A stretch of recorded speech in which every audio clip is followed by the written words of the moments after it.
Okay, it's only been 322 miles, but I just want to get a sneak peek at the oil usage. A little bit nervous here. Now, some people have commented that you still should use a little oil right after the change. You got to kind of break the rings in. So we'll see. At 300 and some miles, if this were as it was before, I think the last go round we got down to the bottom dot on the dipstick at around 650 miles or something like that. So at 322, we should be about halfway down on the stick if nothing changed. Okay. Well, I don't know if you can see this. Let's get you out here in the light. We'll do this a couple of times just to be sure.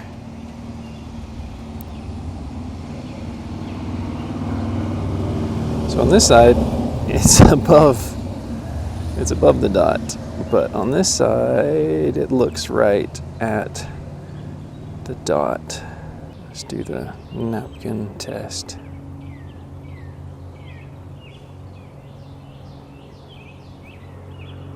Yep, so doesn't look like we've used any. Let's pull it again, just to be sure. Just a hair above the top dot.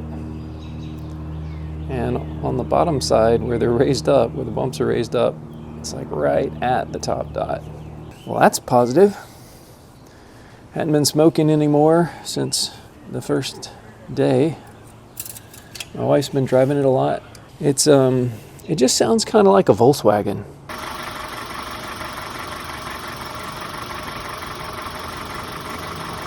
Like almost like a Beetle or, a modern diesel Volkswagen. And it did kind of have that sound before. And I don't know if the pistons are a little thinner or lighter, and so it's just the detonation you're hearing louder, or if it is just the NPR pistons have a rattle to them. With the old pistons, it seemed to have some piston slap when the engine was cold, but it was only right as you let off the gas. So it was like, so it was just in that little sweet spot as you're just taking the torque off the engine and the pistons kind of relax. It sounded like they had a little rattle. It sounded totally different than it's doing now. This just sounds like it runs with just a slight loud detonation.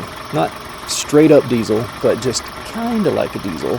But I'm getting no rattle like the piston slap I was used to hearing when the engine was really cold. So I guess, when it eventually gets really cold again, we'll know. Since we got nothing else to do regarding oil burning right now, except for put some miles on it, we need to change the back brakes because this wheel in particular is very noisy. It grinds every time you put the brakes on, just like a horrible.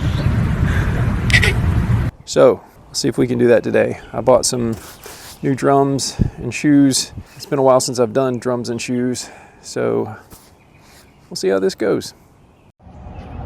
Something else I noticed was there are a couple of drops of water on the floor right there. And I noticed, I've already wiped it off, there was a little water or coolant on that ledge right there. So then we get looking up here, I don't know if you can see that, it's wet around the rim. So this is wet because I just added some coolant. I shook this. It seems like it's almost at the bottom, which is actually okay because the engine's totally cold. Pulled this out and it's just wet at the very bottom. So some people will be happy about this because of this white discoloration on the radiator. Looks like I'm gonna have to go ahead and order a new radiator. I think it's leaking at the seam here because I didn't get water here, but you can see it's wet all the way around.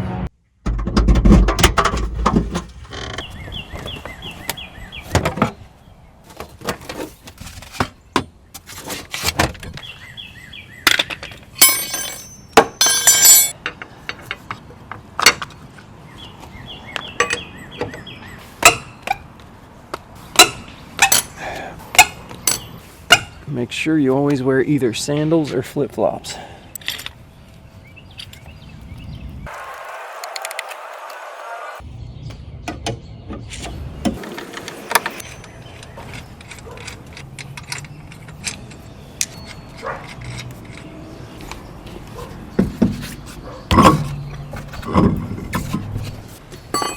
Oh, I gotta make sure the parking brake isn't on.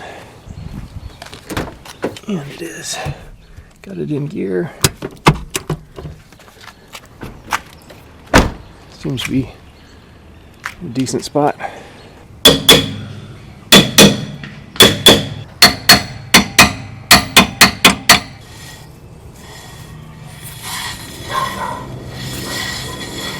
Probably gonna have to put some screws in these holes here and crank this out.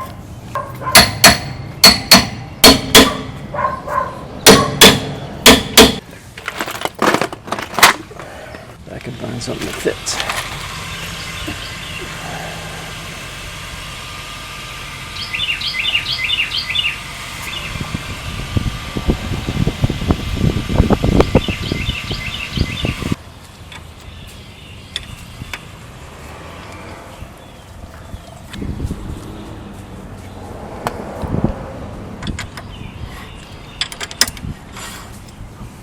Wish I could find two of these. I have to just go back and forth. Oh, there we go. Yeah, wrong threads. Not this one. Oh, there we go.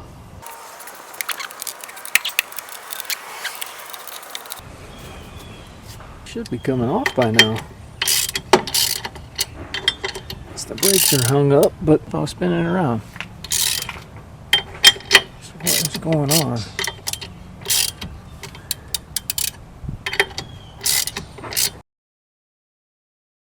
Okay, so apparently if it's hanging up, we have to remove a plug and do this, which you won't be able to see because the hole we're going to be working through is this little slot right there. So I guess we pull down with one screwdriver and, well, kind of pull down with both screwdrivers, I guess, to get this to turn. But we won't be able to see anything we're doing, it looks like.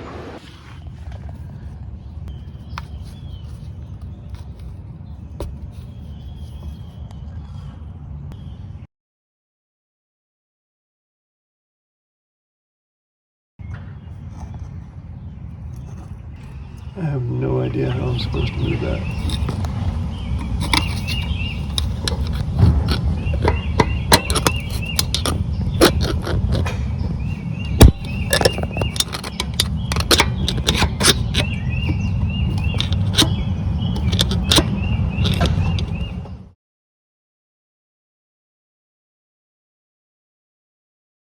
So I can't find anything, not a single video or anything where someone actually had to retract these with this still in place.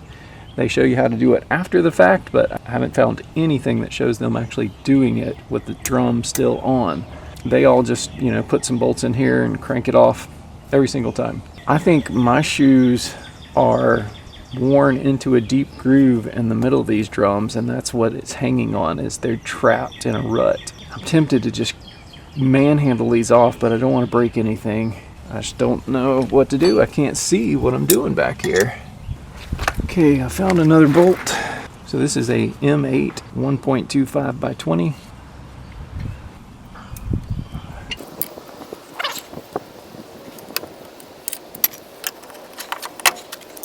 It's in there. So it seems to be hung up on the bottom.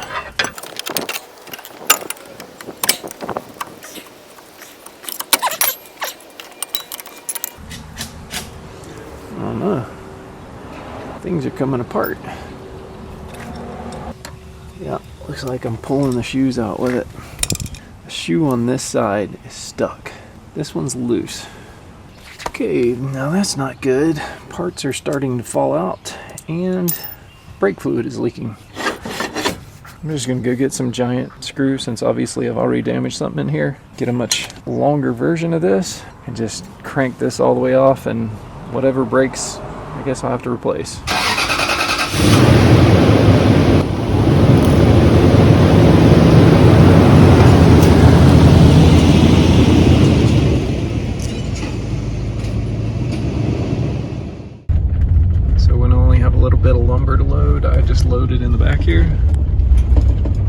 it through, rested on the dashboard. Had a couple of pieces of treated timber sitting there, and I didn't slam on brakes or anything. I just heard something go pop, and I looked and I saw the window had broken. So I guess one of the corners was just sitting there putting pressure on it and just cracked it suddenly.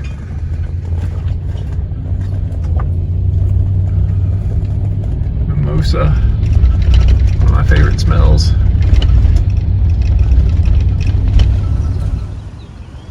Alright, your batteries. Hello. Thank you. Appreciate it. So I'm gonna go for this 60 millimeter. It's already open. Yeah, they're both in there, so it doesn't matter. Okay, let's go ahead and get the damage done so we can find out what parts we need to replace. Of course, it's going to be a totally different size. So what size is it?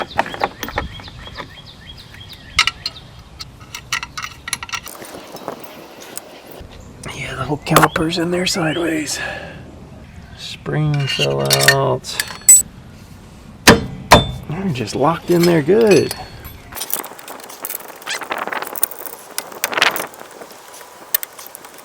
So I need to get in there and turn that around.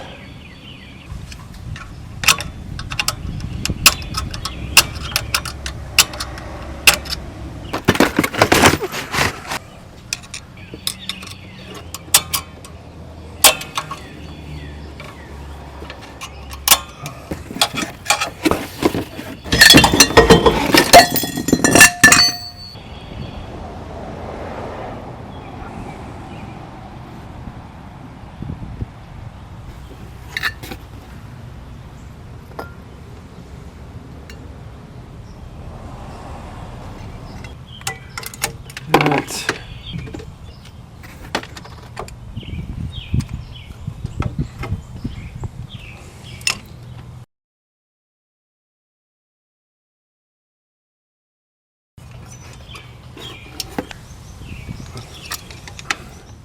There's no way I would have been able to find this and turn it and know it was turning through that tiny little slot in the back. Oh man, that is worn all the way down to the metal for sure there. That's just metal. No material whatsoever. It's supposed to look like that. Shoe, metal, nothing but metal. I'm gonna get all this off. There we go. So that caliper has just come all apart.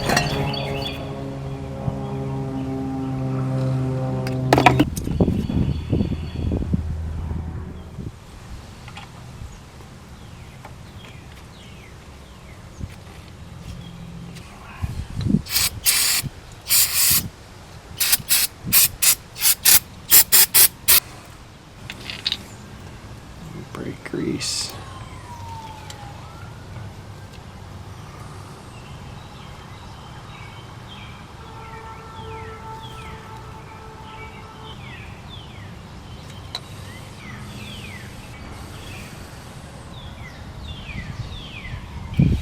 Now, how do I get these shoes on? Should be oriented like this way, this one on there. There it goes. Went on much easier than it came off. Okay, that goes on top of that. Where's the spring go?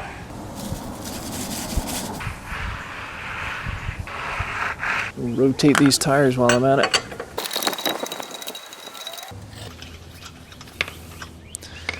Feisty Kate ran over an entire axle with the differential, apparently, that was in the road, and bent the rims, which I beat out. Had like a huge dent in it.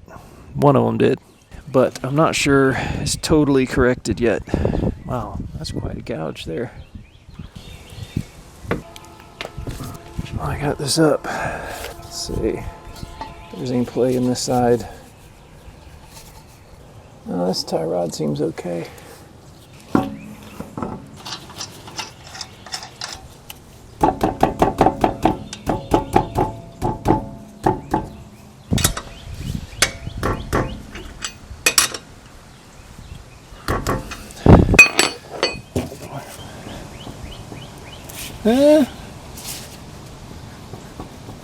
There's something moving. See if it still makes that noise. You don't want to tighten it up. Yeah. Might need to do the tie rod on this side. Well, probably both sides. We'll see.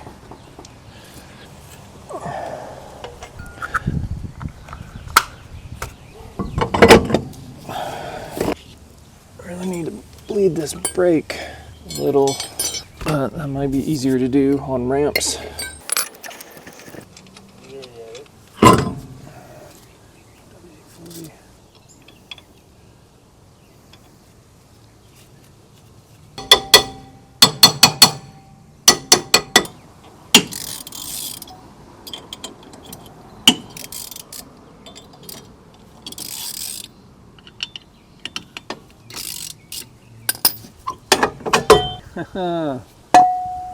Not too bad. Now ideally I should take this hub off so you can see everything.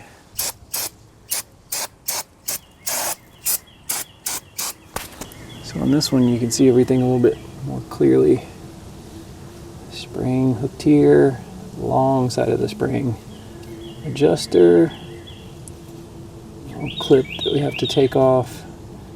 The side slots in like that. Short arm of the spring goes in here.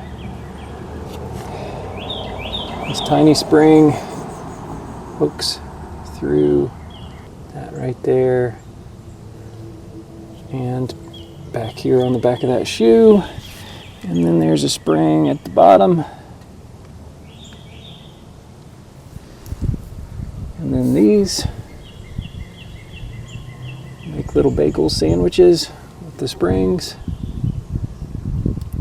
And that's what holds it all together. To loosen this, you have to first release it.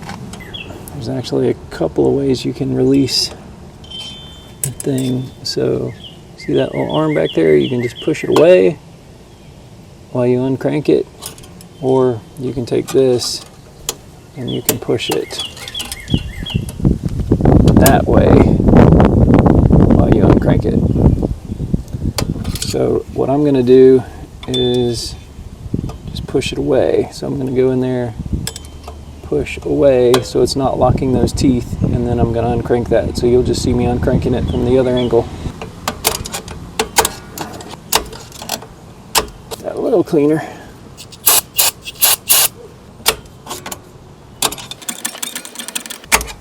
When we can take this all apart, we can unscrew that a little better. So let me show you this too. There's a little stem back here. Looks like the end of a nail. I'm going to hold that in while I push in on this and turn. I'll turn, and then this little slot here releases from the end of that pin. Pull the pin out the back. Release the bottom of the sandwich from there. Can. There it is. So I'm just going to take a screwdriver and just pull this spring to the side. There we go.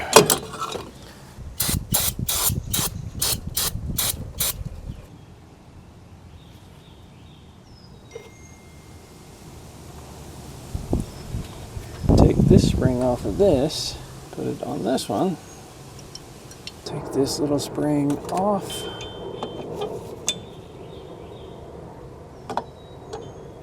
Like that. Just go ahead and release this one too. And hold that pin in from behind and push this in and turn 90 degrees. It pops off. Shoe out. Now, I gotta get this off, so I gotta bend those ears back to get this apparatus, which stays with the car. Get in here between it if I can. Ooh. Yeah. Get in there. There it goes. Come on now. There it goes. There's a little washer right there. which needs to come off too.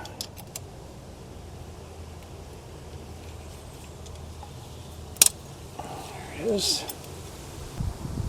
All right, let's see if we can get this whole thing off. There we go.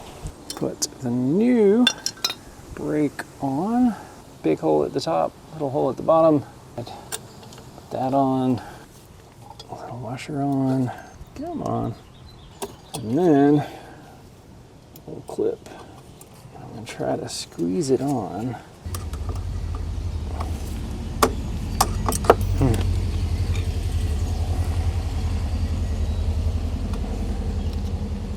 If you're wondering what that noise was, that was a Carmen Ghia I've never seen in the neighborhood.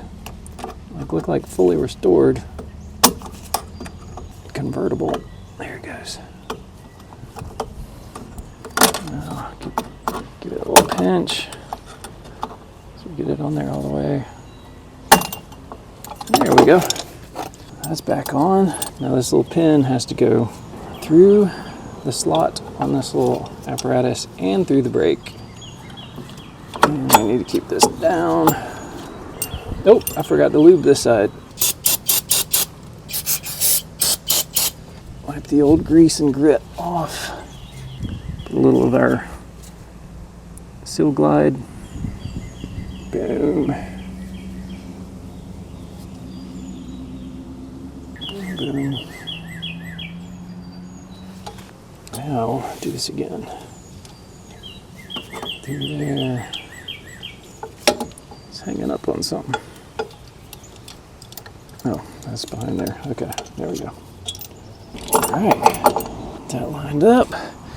Time for a sandwich. Here's the bottom of the sandwich. There's one on there. Spring. And the top of the sandwich. Everything's got to be some sort of acrobatic act.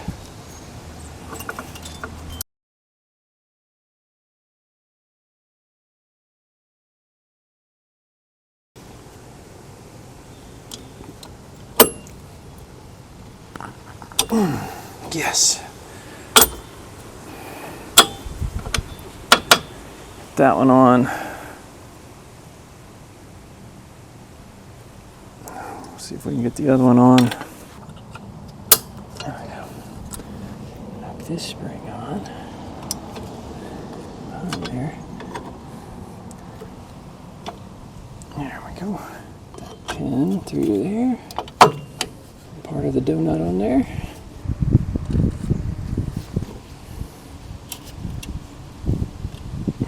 The other part of the donut.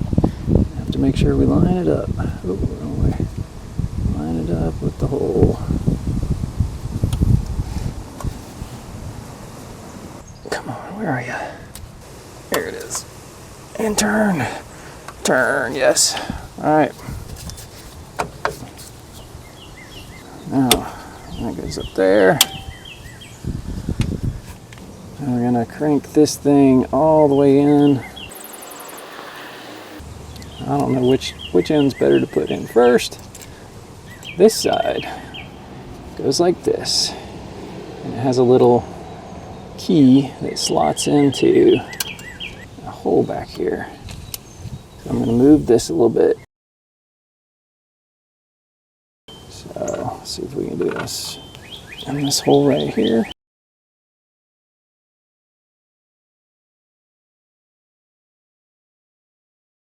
Turn that so it'll go on. Almost. A little push. Now it's in. Almost a little higher.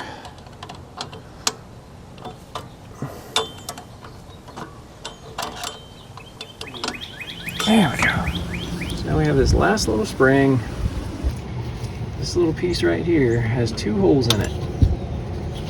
And this feeds through both holes. So you go first through the front hole and through the back one, and you have to have some needle nose pliers to do this. We gotta get in that way first. It takes a steady hand, because if you touch the side... I don't understand why they're doing this so much easier. There it goes. All right.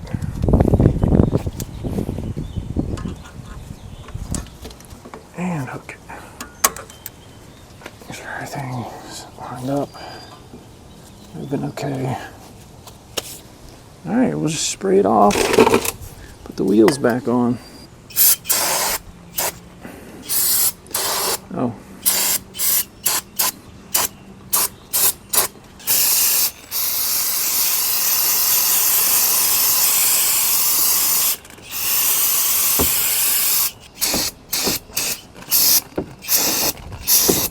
Yeah, that's pretty good. And I'm going to rotate the tires, so I got to take the front tire off before I can put one back on here. So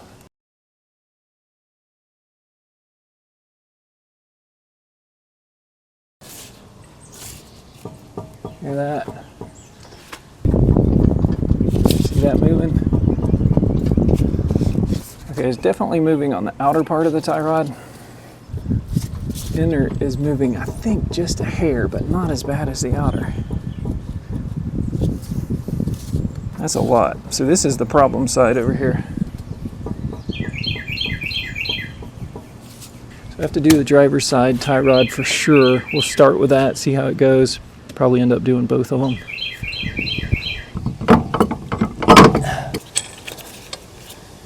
When I put lug nuts on also, I just get them on there at first, and then I hit the wheel as I tighten them, and since they're tapered, it helps to center the wheel in that taper. And you can tell that they'll move a lot more as you're tapping them.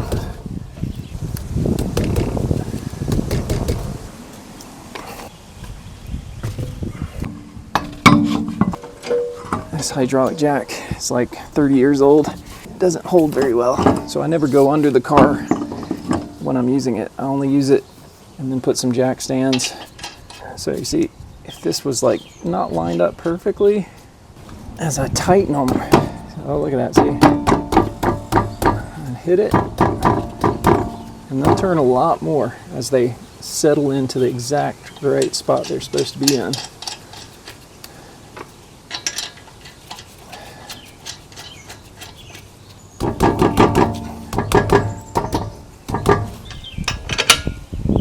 One, two, three, four. Now I just need to bleed that other brake, because obviously you saw I blew out the caliper. I think you saw, if I actually showed you that part. Maybe I kept that from you so I look cooler than I really am.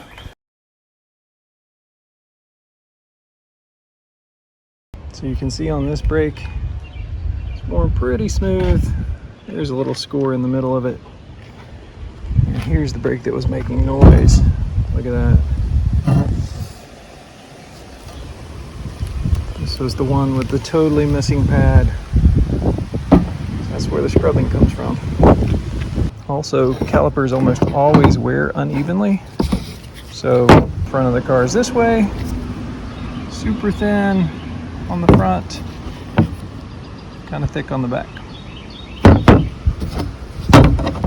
Anyway.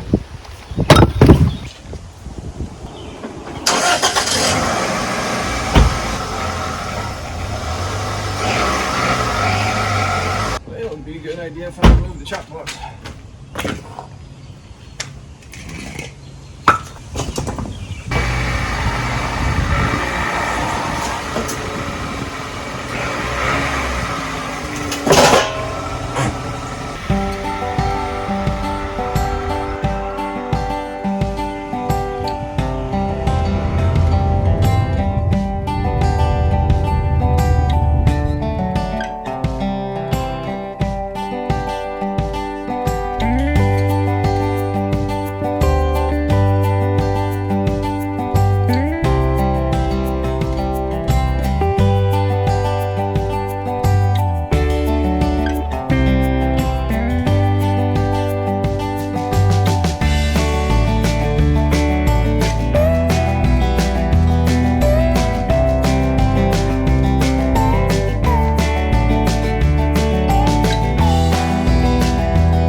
Punch it, Jimmy!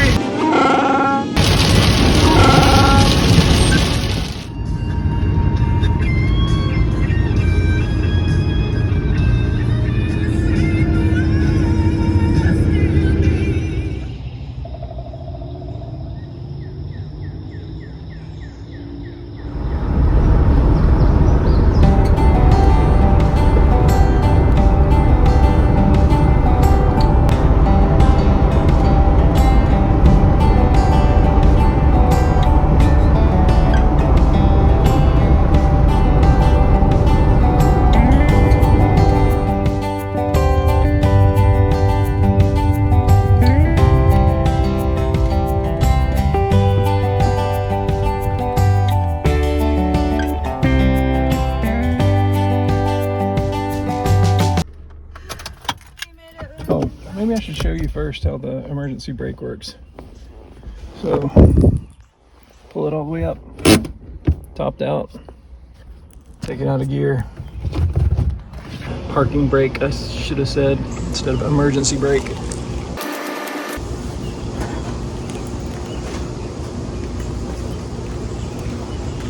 Does nothing.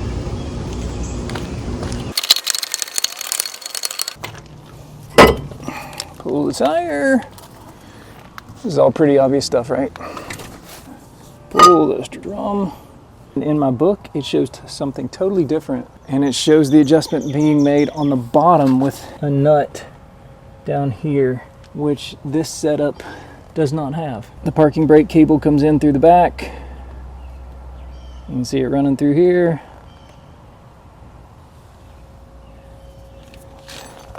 And it goes up to here where the actuator is, if that's even what you call it. No adjustments there, so the only adjustment is right here. So we need to turn this to spread these two forks apart and thus spread these two shoes apart. So what I'm going to do is just turn this a little. So if you look carefully, you can see it spreading apart.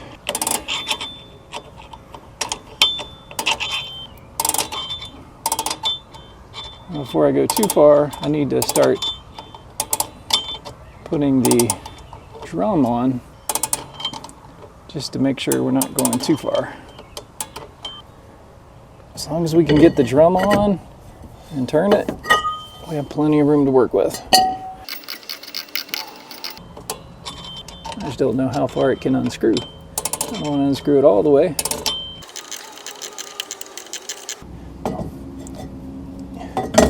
We're getting somewhere. Now I can't get it back on. So, you go the other way.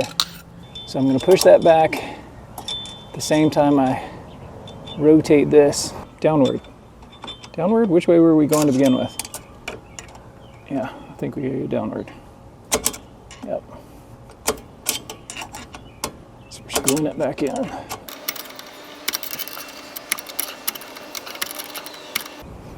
Alright, so we can get the drum back on.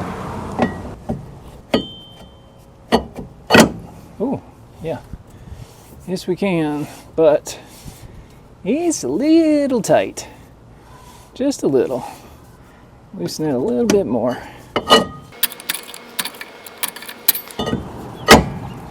Alright, that's good. We'll call that one done.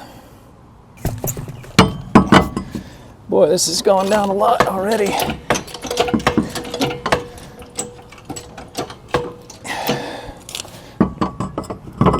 That's why you should never go under a car when all you have holding it up is a hydraulic jack. Feisty Kate will be so happy. I should have got it on video how upset she was that she could not park anywhere but on a flat. She's very upset about that. She said, "You have to do something about this." And I said, "I am. I just have to find time. You know, I do have a day job." Now the other one.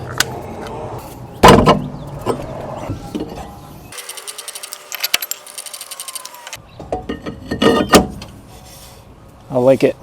I like it a lot. Nice.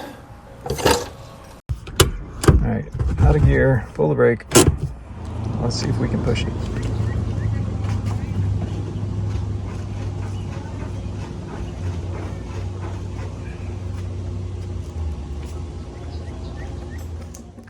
Okay, that's it for today.